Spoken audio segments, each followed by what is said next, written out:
Hello नमस्कार दोस्तों, हमारे YouTube चैनल पे आपका स्वागत है, अभिनंदन है।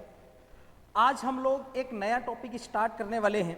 हम लोग यहाँ पे देखने वाले हैं, अभी रिसेंटली अपन ने क्या चैप्टर एक फिनिश किया जिसका नाम था डिफरेंशिएशन। 12th क्लास मैथमेटिक्स का चैप्टर था डिफरेंशिएशन, हिंदी में इसको अवकलन बोलते हैं। उसको अपन ने कंप्लीट किया और अब इसका जस्ट आगे वाला जो चैप्टर है, जस्ट आगे वाली जो चीज़ें हैं कैलकुलस की, डिफरेंशिएशन के बाद इंटीग्रेशन आता है अपने दिमाग में। तो आज अपन स्टार्ट करने वाले हैं इंटीग्रेशन, मतलब हिंदी में अगर बोला जाए तो समाकलन।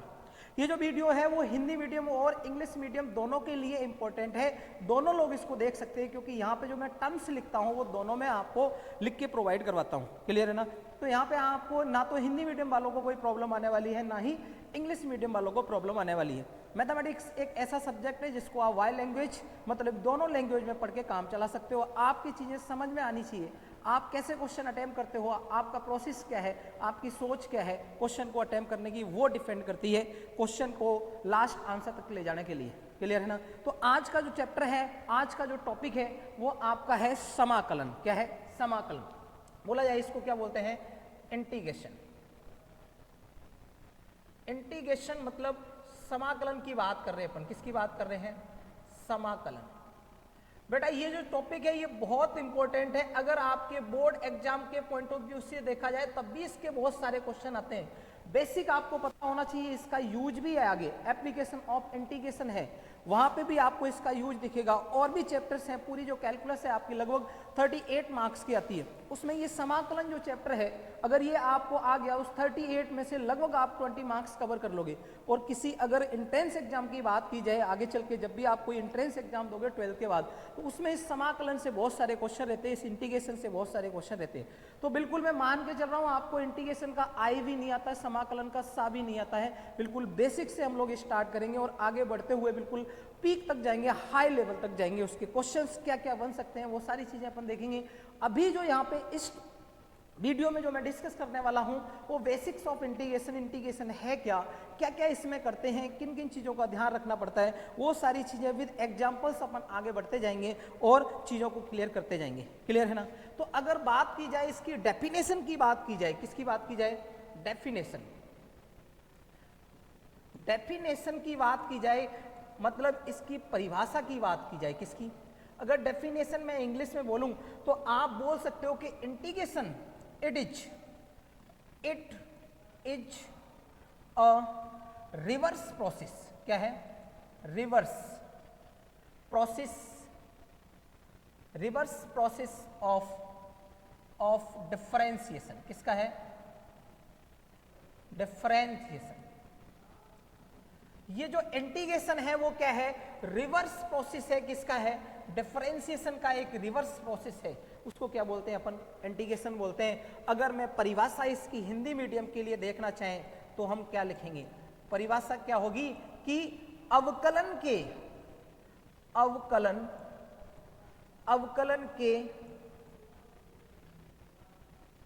व्युत्क्रम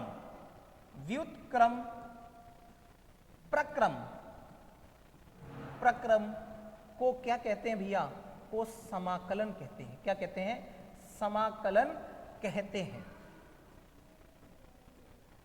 तो आपको एक लाइन में इसकी डेफिनेशन मिल गई। क्या मिली? कि इट इज द मतलब integration is a reverse process of differentiation, मतलब डिफरेंशिएशन का ये रिवर्स प्रोसेस है। तो कुल मिला के अगर आपको इंटीग्रेशन समझना है तो इससे पहले के जितने भी वीडियोज हैं डिफरेंशिएशन के वो आपको देखने पड़ेंगे, क्योंकि जब तक आपको डिफरेंशिएशन नहीं आएगा तब तक आप इंटीग्रेशन नहीं कर सकते। इंटीग्रेशन बिल्कुल है, मतलब पहले उसकी सीधे प्रोसेस को आपको समझना पड़ेगा, मतलब डिफरेंशिएशन को समझना पड़ेगा, तब आप उसके रिवर्स प्रोसेस को समझ सकते हो। किसी चीज की मान लो 1 से लेके आपको 2 की टेबल आपको उल्टी पूछी जाए, उल्टी बताओ आप 20 से स्टार्ट करो, तो आप तब बता सकते हो जब आपको क्या सीधी टेबल आती हो। तो कुल मिला के अगर आपको रिवर्स प्रोसेस ऑफ डिफरेंशिएशन पढ़ना है, मतलब इंटीग्रेशन को पढ़ना है, तो उसका सीधा प्रोसेस मतलब डिफरेंशिएशन को आपको पहले पढ़ना पड़ेगा। क्लियर है ना? तो भैया पहले अगर जो कोई भी ये वीडियो देखना चाहता है और देखना स्टार्ट कर रहा है तो पहले आप डिफरेंशिएशन पढ़िए, उसके सारे कॉन्सेप्ट क्लियर करिए, उसके बाद आप इंटीग्रेशन के वीडियो देखना स्टार्ट करिए। सारी चीजें बिल्कुल क्लियर होती जाएंगी। क्वेश्चंस बिल्कुल आपके हिसाब से होंगे, क्वेश्चंस आप करोगे, आपका पेन करेगा और आप आंसर तक पहुंचोगे। यहां पे मैंने एक लाइन में एक डेफिनेशन लिखी, it is a reverse process of differentiation. Hindi में बोला जाए तो अवकलन के व्युत्क्रम प्रोसेस को क्या कहते हैं, व्युत्क्रम प्रक्रम को क्या कहते हैं, समाकलन कहते हैं। क्लियर है ना। अगर मैं यहां पे बात बोलूं कि समाकलन के लिए अपन किससे प्रदर्शित करते हैं, it is denoted by, it is denoted Y, इस साइन से इसको डिनोट करते हैं। मतलब जैसे कि हम ऑपरेटर लगाते थे डिफरेंशिएशन में d अपॉन डी एक्स, यहां पे जो ऑपरेटर लगाएंगे वो क्या लगाएंगे, ये जो है ये वाला साइन अपन लगाएंगे। किसके रेस्पेक्ट में कर रहे हैं, अगर x के रेस्पेक्ट में कर रहे हैं तो अपन पीछे dx लगाएंगे, अगर dt के रेस्पेक्ट में कर रहे हैं तो पीछे dt लगाएंगे, du के रेस्पेक्ट में कर रहे हैं तो du लगाएंगे, जिसके भी रेस्पेक्ट में कर रहे हैं पीछे वो लगाएंगे। बट जो इंटीग्रेशन का जो साइन है वो क्या है, ये। अगर इसी चीज को मैं हिंदी में लिखना चाहूं तो हम क्या बोल सकते हैं कि समाकलन को ये जो है से प्रदर्शित करते हैं, ये जो साइन है से प्रदर्शित करते हैं। क्या करते हैं, प्रदर्शित करते हैं। समाकलन को किससे प्रदर्शित करते हैं, अगर आपको समाकलन करना है किसी फलन का, किसी फंक्शन का, तो आपको क्या करना पड़ेगा, उसके आगे इस साइन को लगाना पड़ेगा। करते हैं, क्लियर है ना, करते हैं। तो हमने यहां पे इस पेज पे मैंने एक चीज देखी कि डिफरेंस इंटीग्रेशन होता क्या है, इसकी डेफिनेशन क्या है। हिंदी और इंग्लिश दोनों मीडियम को लेते हुए चल रहा हूं क्योंकि इसमें कुछ ज्यादा चीजें डिफरेंस होंगी नहीं, डिफरेंट नहीं होंगी, तो हम क्या एक साथ ही वीडियो बनाने की कोशिश कर रहे हैं, आपको समझाने की कोशिश कर रहे हैं। बेटा जैसे ही जब आपने डिफरेंशिएशन पढ़ा था, आपने डेफिनेशन देखी और उसके बाद आपने क्या देखा था, डिफरेंशिएशन के कुछ फॉर्मूले हैं जो डायरेक्ट फॉर्मूले हैं जो आपके काम आएंगे। वैसे ही यहाँ पे भी क्या है, कुछ डायरेक्ट फॉर्मूले हैं इंटीग्रेशन के, वो आपके काम आएंगे, तो आपको याद करने पड़ेंगे, उसके बाद हम आगे बढ़ेंगे। क्लियर है ना। तो अब जो नेक्स्ट टॉपिक है या नेक्स्ट जो पार्ट है वो क्या है, हम यहाँ पे क्या लिखने वाले हैं, समाकलन के सूत्र। अगर मैं इसको इंग्लिश में लिखना चाहूं तो हम क्या बोलेंगे, फॉर्मूलाज ऑफ इंटीग्रेशन।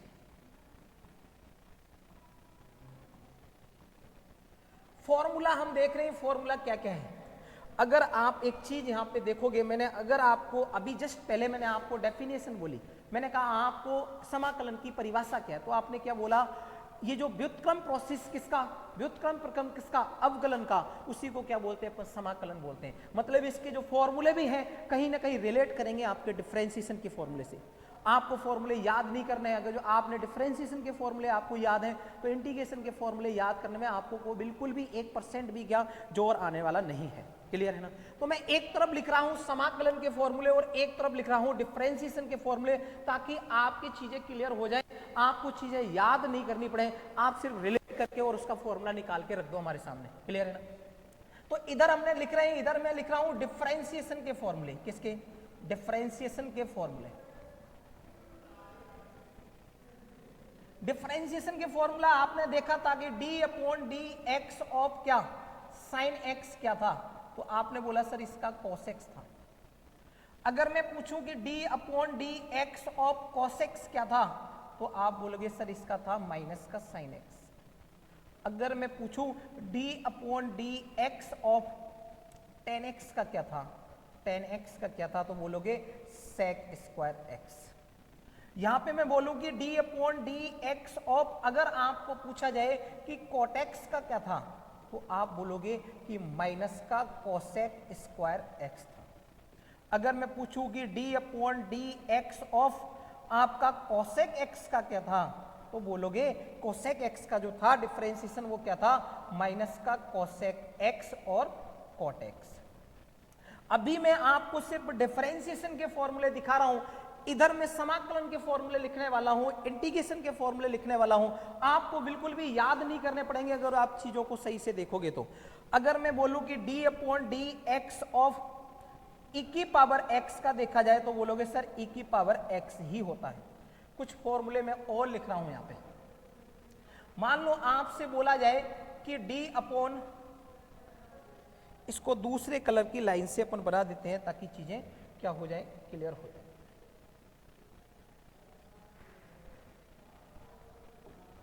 दूसरे कलर का पेन लेते हैं और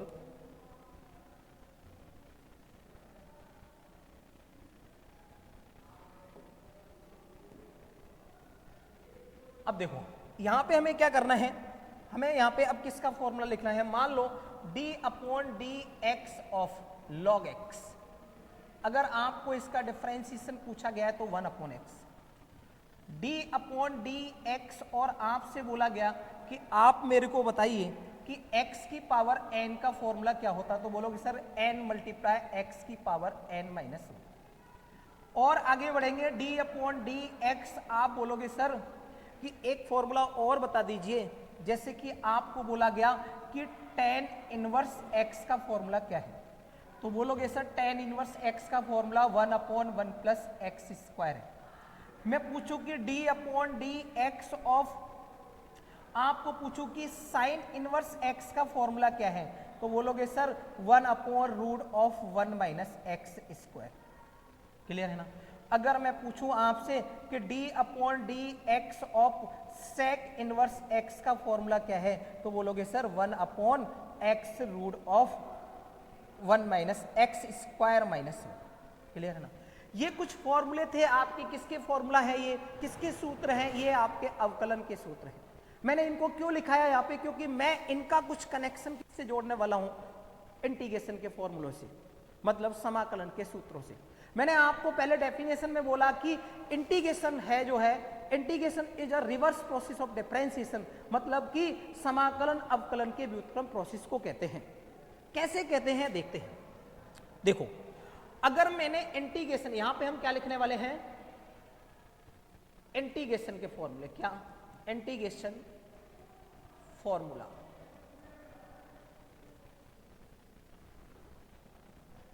अगर मैं आपसे पूछूं कि इंटीग्रेशन का साइन ये होता है, और मैं आपसे पूछा कि साइन एक्स ऑफ dx, इसका इंटीग्रेशन का फॉर्मूला क्या होगा। आपको हमेशा इंटीग्रेशन में एक चीज देखनी है, अगर वो चीज आपको देखनी आ गई तो इंटीग्रेशन आपका 60% क्या हो गया, कवर हो गया। वो देखना क्या है कि जिसका भी इंटीग्रेशन पूछा गया है, जिस भी फंक्शन का इंटीग्रेशन पूछा गया है, आप ये देख लो ये किसी ना किसी का अवकलन है। क्या है ये, किसी ना किसी का अवकलन है, जिसका ये अवकलन होगा ये पूरा समाकलन उसी के इक्वल होगा। मतलब ये जो अंदर लिखा हुआ है फंक्शन, ये किसी ना किसी का क्या है, डिफरेंशिएशन है। जिस फंक्शन का ये डिफरेंशिएशन होगा, जिस फंक्शन का ये डिफरेंशिएशन होगा, ये पूरा जो इंटीग्रेशन है उस फंक्शन के इक्वल होने वाला है। अब मैं आपसे केवल एक चीज पूछना चाहूंगा कि जो साइन एक्स है ये किसका डिफरेंशिएशन है, तो आप तुरंत डिफरेंशिएशन वाले फॉर्मूले में जाओगे और बोलोगे सर कि d upon D X of, मतलब cos x एक ऐसा फंक्शन है जिसका डिफरेंशिएशन क्या है, माइनस का साइन एक्स। लेकिन मैंने आपको क्या बोला, मैंने आपको बोला कि sine x minus sine x नहीं पूछ रहा हूं किसका डिफरेंशिएशन है, मैं पूछ रहा हूं साइन एक्स किसका डिफरेंशिएशन है। तो आप यहां से बोलोगे सर इधर मैं अगर नेगेटिव को भेज दूं तो आप बोल सकते हैं क्या, d upon D X of minus cos x का डिफरेंशिएशन होगा वो क्या होगा, साइन एक्स। मतलब अगर मैं यहां से एक छोटा सा क्या करेक्शन करूं और इस नेगेटिव साइन को इधर लेके आऊं तो आपको दिख जाएगा कि d upon D X of minus cos x का जो डिफरेंशिएशन बना वो क्या बचा, साइन एक्स। तो मैंने आपसे ये पूछा कि साइन एक्स किसका डिफरेंशिएशन है, तो बोलोगे सर साइन एक्स जो डिफरेंशिएशन है वो माइनस के कॉस एक्स का डिफरेंशिएशन है। मैंने आपको क्या बोला, it is a reverse process of differentiation. इसका मतलब क्या है, समाकलन जो आपका है वो अवकलन के व्युत्क्रम प्रोसेस को कहते हैं। मतलब क्या है, अगर आपको इसका फॉर्मूला देखना है इंटीग्रेशन ऑफ साइन एक्स किसके इक्वल होगा, तो आपको देखना होगा जो अंदर लिखा हुआ है वो किसका डिफरेंशिएशन है। आपने चेक कर लिया कि जो साइन एक्स है वो माइनस के cos x का डिफरेंशिएशन है, मतलब इसका पूरा जो फॉर्मूला बनने वाला है वो क्या बनने वाला है, माइनस का cos x। अब यहां पे मैं एक चीज को ऐड कर रहा हूं, वो चीज क्या है, c। इस c के बारे में मैं आपको बताऊंगा। इंटीग्रेशन के जितने भी फॉर्मूले आपको मिलेंगे, जब भी आप इंटीग्रेशन करोगे तो आपको लास्ट में c ऐड करना पड़ेगा। कौन सी इंटीग्रेशन को, इनडेफिनाइट इंटीग्रल, मतलब अनिश्चित समाकलन। आगे चल के समाकलन को मैं दो पार्ट में डिवाइड करूंगा, एक होगा उसका आपका निश्चित समाकलन और दूसरा पार्ट होगा अनिश्चित समाकलन। पहले हम अनिश्चित समाकलन पढ़ेंगे, उसके बाद हम निश्चित समाकलन पढ़ेंगे। मतलब पहले हम इनडेफिनाइट इंटीग्रल पढ़ेंगे, उसके बाद हम डेफिनाइट इंटीग्रल पढ़ेंगे। तो ये जो सी ऐड करते हैं वो हमेशा अपन इनडेफिनाइट मतलब अनिश्चित समाकलन में करते हैं सी को ऐड। क्यों करते हैं क्यों नहीं करते हैं वो डेफिनेशन में पूरा पूरा डिपेंडेंट है। अभी आपको आगे चल के बताएंगे क्यों करते हैं क्यों नहीं करते हैं। अभी सिर्फ आप एक चीज मान के चलो कि जब भी हम इंटीग्रेशन का फॉर्मूला ढूंढ रहे हैं, जो भी हमें फॉर्मूला मिल रहा है उसमें हम लास्ट में सी ऐड कर देंगे। सी क्या है? एक कॉन्स्टेंट है। क्लियर है ना? अगला फॉर्मूला की तरफ हम बढ़ते हैं, और अगर मैंने लिखा कि इंटीग्रेशन ऑफ cos x और dx, मैं पूछ रहा हूं इस समाकलन cos x का क्या होता है, इंटीग्रेशन cos x का क्या होता है। बोला सर मेरे को फॉर्मूला याद नहीं है, हमें तो सिर्फ इतना पता है कि जो cos x है ये किसका अवकलन है। आपने बोला कि सर जो भी अंदर इंटीग्रेशन के लिखा हुआ है, अगर जो अंदर लिखा हुआ है उसके बारे में आपको पता चल जाए कि वो किसी ना किसी का क्या है, अवकलन है, वो जिसका भी अवकलन है मतलब जिसका भी डिफरेंशिएशन है, ये पूरा इंटीग्रेशन उस फंक्शन के इक्वल होने वाला है। तो आप देख सकते हो ये cos x है, मतलब cos x किसका डिफरेंशिएशन है, तो आप बोलोगे कि सर sin x का जो डिफरेंशिएशन है वो आपका क्या है, cos x है। इसका मतलब क्या है कि इंटीग्रेशन ऑफ cos x होने वाला क्या है, sin x के इक्वल होने वाला है। प्लस मैंने क्या बोला, आपको c ऐड करना है। बेटा सिर्फ और सिर्फ एक चीज अगर जो आपको याद है तो आपको इंटीग्रेशन के फॉर्मूले याद नहीं करने पड़ेंगे। सिर्फ एक चीज को ध्यान रखना पड़ेगा कि जो भी अंदर लिखा हुआ है इंटीग्रेशन के, वो किसी ना किसी का क्या है, डिफरेंशिएशन है, किसी ना किसी का है अवकलन है। वो जिसका भी अवकलन है मतलब जिसका भी डिफरेंशिएशन है, ये पूरा इंटीग्रेशन उस फंक्शन के इक्वल होने वाला है।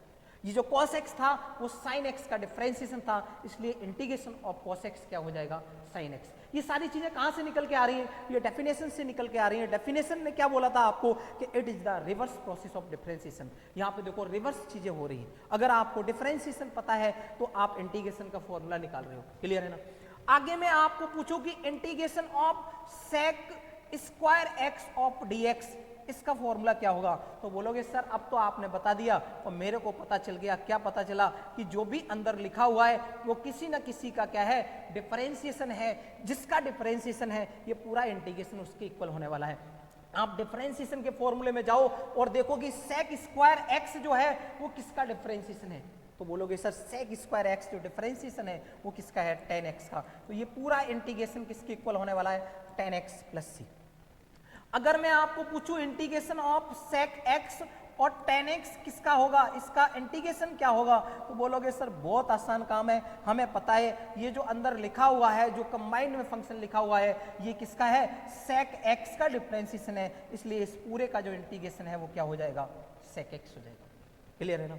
अगर मैं आपसे पूछूं कि cosec स्क्वायर x का इंटीग्रेशन क्या होगा, तो बोलोगे सर बहुत आसान काम है, हमें पता है कि माइनस कोसेक स्क्वायर एक्स होता है, किसका होता है, कॉट एक्स का। लेकिन आपने पूछ लिया कोसेक स्क्वायर एक्स किसका है, तो हम माइनस साइन को इधर भेज देंगे और हम बोल देंगे कि माइनस के जो कॉट एक्स का जो डिफरेंशिएशन होगा वो क्या होगा, कोसेक स्क्वायर एक्स होगा। इसलिए ये पूरा इंटीग्रेशन किसके इक्वल हो गया, माइनस के कॉट एक्स प्लस सी। अगर मैं नेक्स्ट देखूं, मैं पूछूं कि x की पावर n ऑफ dx, अगर आप देखोगे तो आप बोलोगे सर ये किसका अवकलन है, ये किसका डिफरेंशिएशन है, तो बेटा मैं आपको बताऊंगा और आप चेक भी कर सकते हो उसका डिफरेंशिएशन करके, हमेशा यही आएगा। ये जो अंदर लिखा हुआ x की पावर n, ये x की power n plus 1 divided by n plus 1 का क्या है भैया, n प्लस 1 का क्या है, ये n प्लस 1 का ये डिफरेंशिएशन है। क्या है, x की power n plus 1 divided by n plus 1 का अगर डिफरेंशिएशन देखा जाएगा, ये जो डिफरेंशिएशन देखा जाएगा, मतलब मैंने क्या बोला, ये किसी ना किसी का क्या है, डिफरेंशिएशन है। ये जो x की पावर n है वो किसका डिफरेंशिएशन है, इसका डिफरेंशिएशन है। आपको अगर बिलीव नहीं हो तो आप इसका डिफरेंशिएशन करके देख लेना, वो क्या आएगा, x की पावर n। इसलिए जो इंटीग्रेशन का फॉर्मूला बन गया वो क्या बना आपका, x की पावर n का जो इंटीग्रेशन का फॉर्मूला बना वो क्या बना भैया, x की power n plus 1 divided by n plus. बहुत सारे ऐसे फॉर्मूले हैं, आपको फॉर्मूला शीट एक बार प्रोवाइड करा दी जाएगी। अगर आप नहीं भी मिल रही है तो आप बुक में देख सकते हैं, फॉर्मूले कहीं पे भी आपको मिल जाएंगे। सिर्फ और सिर्फ मैंने यहाँ पे 2-4 फॉर्मूले लेके एग्जांपल आपको बताया कि इसकी जो डेफिनेशन थी वो काम क्या करती है, डेफिनेशन कैसे हम यहाँ पे प्रूव कर सकते हैं, डेफिनेशन में जो बोला गया था वो हमें यहाँ पे दिख रहा है या नहीं दिख रहा है। तो डेफिनेशन यहाँ पे आपको साफ साफ नजर आ रही है दिखते हुए। क्या जो मैंने बोला था कि integration is a reverse process of differentiation, वो आपको यहाँ फॉर्मूलाज में क्या हो रहा है, क्या हो रहा है भैया, दिख रहा है, साफ साफ दिख रहा है। इंटीग्रेशन क्या है, एक लाइन में आप क्या बोल सकते हो, integration is a reverse process of differentiation. Clear है ना? अगर आप हिंदी मीडियम के छात्र हो तो आप बोल सकते हो कि समाकलन जो है वो क्या है, अवकलन के व्युत्क्रम प्रोसेस को क्या कहते हैं, व्युत्क्रम प्रक्रम को क्या कहते हैं, समाकलन कहते हैं। तो भैया हम आगे बढ़ते हैं, सूत्रों को मैं यहीं पे छोड़ता हूं, फॉर्मूलाज को मैं यहीं पे छोड़ता हूं और आगे बढ़ते हैं और आगे देखते हैं कि समाकलन में क्या क्या चीजें पढ़ने वाले हैं। क्लियर है ना? इन सारे फॉर्मूले, सिर्फ ये 4-5 फॉर्मूले नहीं है, आपके पास हर एक इधर वाला कनेक्ट हो सकता है उधर, मतलब जितने डिफरेंशिएशन के फॉर्मूले थे उतने ही लगभग किसमें आपको मिलेंगे, इंटीग्रेशन में फॉर्मूले मिलेंगे। वो सारे के सारे फॉर्मूले आप कहीं से भी किसी भी बुक से आप लिख सकते हो अपने नोट्स में, बाकी आपको यहाँ पे भी प्रोवाइड हो जाएगी सीट। क्लियर है ना? नेक्स्ट अपन बढ़ते हैं, बिल्कुल टॉपिक वाइज चलते हैं। मैं आपको थोड़ा रिवाइज करा देना चाहता हूं। सबसे पहले मैंने टॉपिक का नाम लिखा इंटीग्रेशन मतलब समाकलन, मैंने उसकी आपको परिभाषा बताई, डेफिनेशन बताई, दोनों मीडियम में क्या होती है। उसके बाद मैंने बोला इंटीग्रेशन को किससे डिनोट करते हैं, वो साइन बताया, किसके रेस्पेक्ट में करते हैं, पीछे अपन को वो लगाना है ऑपरेटर। क्लियर है ना? उसके बाद मैंने क्या बोला, कुछ सूत्र की बात कर लेते हैं, डेफिनेशन से सूत्र को कनेक्ट करने की कोशिश करी अपन ने, और यहाँ पे हमने आपको दिखाने की कोशिश करी, समझाने की कोशिश करी। अब जो नेक्स्ट टॉपिक है वो नेक्स्ट टॉपिक क्या है उसको अपन देखते हैं। इंटीग्रेशन में जो नेक्स्ट अपन पढ़ेंगे, क्या पढ़ेंगे, प्रॉपर्टीज ऑफ इंटीग्रेशन। क्या पढ़ेंगे, properties of integration. Properties of integration हम यहां पे पढ़ने वाले हैं, मतलब हम क्या देखने वाले हैं, समाकलन, समाकलन के गुणधर्म, गुणधर्म मतलब समाकलन के कुछ गुणधर्म देखने वाले हैं। हमने उसमें भी देखा था, वहां पे डिफरेंशिएशन में आपके 2 से ज्यादा गुणधर्म थे, यहां पे सिर्फ आपको 2 चीजें ध्यान रखनी है। वो जो पहला गुणधर्म है वो आपका क्या है, अगर इंटीग्रेशन ऑफ कोई फंक्शन आपके पास है fx प्लस हो रहा है या माइनस हो रहा है किसी दूसरे फंक्शन gx के साथ में, और इस पूरे का आपसे क्या पूछा गया है, इंटीग्रेशन पूछा गया है, तो ये गुणधर्म क्या कहता है समाकलन का, समाकलन क्या कहता है, कभी भी 2 फंक्शन का आपको क्या करना है, इंटीग्रेशन करना है, और प्लस या माइनस के साथ वो कनेक्ट है, तो आप क्या करो, पहले वाले को अलग से इंटीग्रेट कर दो और दूसरे वाले को अलग से कर दो, प्लस है तो प्लस, माइनस है तो माइनस ऑफ dx। इसके हम एग्जाम्पल आगे देखेंगे, क्या क्या एग्जाम्पल आपको देखने को मिलेंगे, वो सारी चीजें हम बाद में देखने वाले हैं। दूसरी जो प्रॉपर्टी है इसकी, दूसरा जो गुणधर्म है वो क्या है, इसका गुणधर्म है कि कभी भी किसी कांस्टेंट से अगर अपन किसी फंक्शन को, किसी फलन को मल्टीप्लाई कर देते हैं तो भैया क्या होता है, इस कांस्टेंट को हम बाहर ले लेते हैं, क्या करते हैं, बाहर ले लेते हैं और इंटीग्रेशन ऑफ क्या कर देते हैं, fx कर देते हैं। क्लियर है ना? मतलब जो भी आपका कांस्टेंट होगा उसको बाहर ले लेंगे। ये 2 आपकी प्रॉपर्टीज हैं किसकी, समाकलन की। क्लियर है ना? इन 2 प्रॉपर्टीज को आप हमेशा ध्यान रखोगे, किसी भी क्वेश्चन में किसी भी वक्त अप्लाई करनी पड़ सकती है अपन को। क्लियर है ना? जैसे ही 2 फंक्शन आपको प्लस या माइनस में दिखे, आपका पहला काम क्या बनता है, उन दोनों को अलग अलग इंटीग्रेट करिए। अगर कोई कांस्टेंट मल्टीप्लाई में है तो आपका पहला दायित्व क्या बनता है, आपका पहला काम क्या करना चाहिए, आपको उस कांस्टेंट को बाहर निकालो, देन अपन अंदर जो फंक्शन है उसके बारे में सोचेंगे, इसको इंटीग्रेट कैसे करना है। यहाँ पे भी हम बहुत सारे रूल्स पढ़ने वाले हैं। हम इंटीग्रेशन को 2 पार्ट में डिवाइड करेंगे, एक अनिश्चित समाकलन, एक निश्चित समाकलन, एक इनडेफिनाइट इंटीग्रल, एक डेफिनाइट इंटीग्रल, दोनों को अलग अलग पढ़ेंगे। एक मैं सी के बारे में और बता दे रहा चाहता हूं आपको कि हमने यहाँ पे क्या किया था, हर फॉर्मूले के लास्ट में क्या सी को ऐड किया था, उसके बारे में बता देना चाहता हूं। Role of C, role of C, C क्या है, कांस्टेंट है, हर एक चीज में अपन सी को ऐड करते हैं। व्हाट इज सी, सी को क्यों ऐड करते हैं, मैंने आपको बोला कि बेटा ये जो अंदर मैंने लिखा कि sine x of D x, और आपको बोला कि इसका जो फॉर्मूला होता है वो माइनस का cos x प्लस सी। बोला सर यहाँ पे आपने सी को क्यों जोड़ा, आपने तो सिर्फ एक चीज बोली थी कि अंदर वाले को देख लो ये किसका डिफरेंशिएशन है, तो मैंने आपको बता दिया कि ये माइनस के cos x का डिफरेंस, आपकी डेफिनेशन भी यही कहती है कि जिसका ये डिफरेंशिएशन है इक्वल में वही लिख दो, काम हो गया। फिर ये सी कहां से आ गया, ठीक साहब मैं आपको सी के बारे में बताना चाह रहा हूं। मैं आपसे ये कह रहा हूं कोई बात नहीं, जो आपने बोला वो मैंने लिख दिया। आपने बोला कि सर आपकी डेफिनेशन बोलती है, इंटीग्रेशन की डेफिनेशन बोलती है कि अंदर जो भी लिखा हो किसी न किसी का अवकलन है, और जिसका अवकलन है वो इंटीग्रेशन पूरा उसी के इक्वल है। तो हमारे हिसाब से क्या होना चाहिए था, integration of sine x equal to क्या होना चाहिए था, माइनस का cos x। बेटा आपने तो बोला कि जो अंदर लिखा हुआ है sin x वो किसका डिफरेंशिएशन है, माइनस के cos x का। चेक कर लेते हैं, d upon D X of minus का cos x का जो डिफरेंशिएशन है वो क्या आएगा, माइनस ये, और इस cos x का क्या होता है, माइनस का sin x होता है, और इक्वल टू क्या आ गया, sin x। बात आपकी सही है, मतलब ये भी सही है। लेकिन तब तक दूसरे बच्चे ने हाथ खड़ा किया और उसने बोला कि सर बात गलत है, हम तो ऐसे बोल रहे हैं कि ये जो डिफरेंशिएशन है, ये जो sin x है वो माइनस का cos x का नहीं है, माइनस के cos x प्लस 5 का डिफरेंशिएशन है। इसको भी चेक कर लेते भैया। जब हम माइनस के sin x का करेंगे तो आपको sin x मिलेगा, और जब हम 5 का करेंगे तो इसका 0 मिलेगा, मतलब वापस से हमें क्या यही मिल रहा है। तो बात तो भैया इसकी भी सही है। किसी एक पहले बंदे ने बोला कि माइनस cos x का डिफरेंशिएशन क्या है, माइनस cos x का डिफरेंशिएशन क्या है, sin x है, मतलब ये पूरा इंटीग्रेशन किसके इक्वल हो गया, माइनस के cos x। तब तक दूसरा बंदा बोला कि नहीं सर ये जो डिफरेंशिएशन है वो माइनस का cos x प्लस 5 का है, इसका मतलब आपकी डेफिनेशन के अनुसार हमारा आंसर भी सही होना चाहिए। हमने कहा बिल्कुल भैया सही है, आप भी सही हो। तब तक तीसरा बच्चा बोला कि सर नहीं, d upon D X of ये माइनस के cos x का नहीं है, माइनस के cos x प्लस कुछ भी इसने बोल दिया है, इसने बोला माइनस के cos x प्लस सी का है, जहां पे सी एक कांस्टेंट है। मैंने बोला चेक किया, इसका क्या मिला sin x, और सी कांस्टेंट है, उसका डिफरेंशिएशन क्या होता है, 0, मतलब बात इसकी भी सही है, माइनस का cos x प्लस का c। क्लियर है ना। तब तक एक बच्चा और आया, उसने भी कुछ भी बोल दिया कि नहीं sir d upon D X of minus के cos x और माइनस के 20 का है। बात भैया इसकी भी सही है, क्योंकि माइनस के 20 का क्या होने वाला है, 0, मतलब ये वाली बात भी सही होगी, माइनस का cos x और माइनस का 20। मतलब यहां पे बहुत सारे फॉर्मूले निकल के आ रहे हैं। अब हम कौन से फॉर्मूले को याद करें, समस्या ये आ गई। ये इंटीग्रेशन ऑफ sin x आपके इक्वल, इसके इक्वल भी हो रहा है, इसके इक्वल भी हो रहा है, इसके इक्वल भी हो रहा है, इसके इक्वल भी हो रहा है। क्यों हो रहा है, क्योंकि अंदर जो sin x बैठा, आपकी डेफिनेशन ने क्या बोला था, जो भी अंदर बैठा वो जिसका भी डिफरेंशिएशन है वो पूरा इंटीग्रेशन उसके इक्वल होने वाला है। मतलब ये जो है sin x है वो इसका भी डिफरेंशिएशन है, इसका भी है, इसका भी है और इसका भी है, इसका मतलब इन सबके इक्वल होने वाला है क्या, ये इंटीग्रेशन। भैया इतनी सारी चीजें, फॉर्मूले आपको 100 फॉर्मूले एक फॉर्मूले के थोड़ी याद करना है।